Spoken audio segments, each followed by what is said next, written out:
Generolas Josifas Bartašiūnas niršo. 4 agentai žuvę, 5 čekistai nukauti, o nei vieno bandito sučiupti taip ir nepavyko.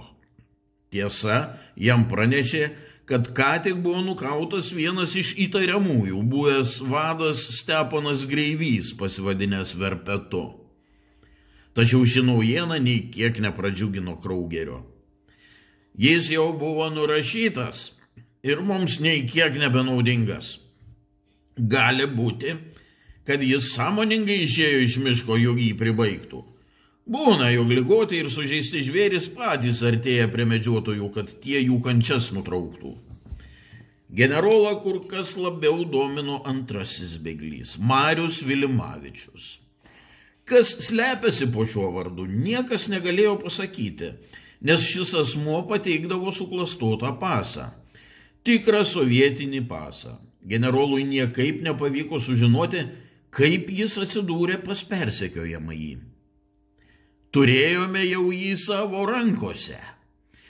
4 geriausi agentai jį buvo suėmę, bet stebuklingų būdų jie visi negyvi, o tas žudikas laisvėje. Bartašiūno palyda tylėjo. Jis ką, nematomas, nesugaunamas? Niršo budelis. Žemesnio rango čekistai tik gūžčiojo pečiais ir skėsčiojo rankomis. Kurioje vietoje jis pastebėtas paskutinį kartą? Kapitonas Tarasovas bakstelėjo į žemėlapį. Čia, kurioje radome 2 nukautus mūsų slapukus. Bet banditai tuomet dar buvo 2. Jopt, paskui jie atėjo va čia. Generolas bakstelėjo pirštų į žemėlapį, kur mes ir likvidavome vieną iš šių banditų. Verpetą, Steponą Greivį. Netokį svarbu. Tuos 2 taškus skiria apie 20 kilometrų. Kur tas Vilimavičius galėtų iš tos vietos sprukti? Iš lėktuvo nieko nepamatėte? Ne, iš lėktuvo nieko nematyti. Tai gal per aukštai skraido, todėl ir nemato, kas ant žemės. Tikrai ne per aukštai. Pilotas neskundėsi, kad kelis kartus lėktuvas pilvu perbraukė medžių viršūnės. Gerai, kad propelerio nekliudė, antrai būtų smigę žemėn. Skraido jie išties žemai, net ežius ir burzgimo išsigandusius kiškius mato. Matytas banditas gerai maskuojasi. Jopt, vaimat, stalą kumštin daužė generolas. Jis nutilo, užsirūkė papirosą ir įbedė akis į žemėlapį. Ilgokai studijavęs ir svarstęs nusprendė. Pelkė! Štai kur jis! Pelkėje! Siųskite ant žmonės! Apsupkite 3 žiedais ir laikykite savaitę, 2 savaitės, kiek reikės.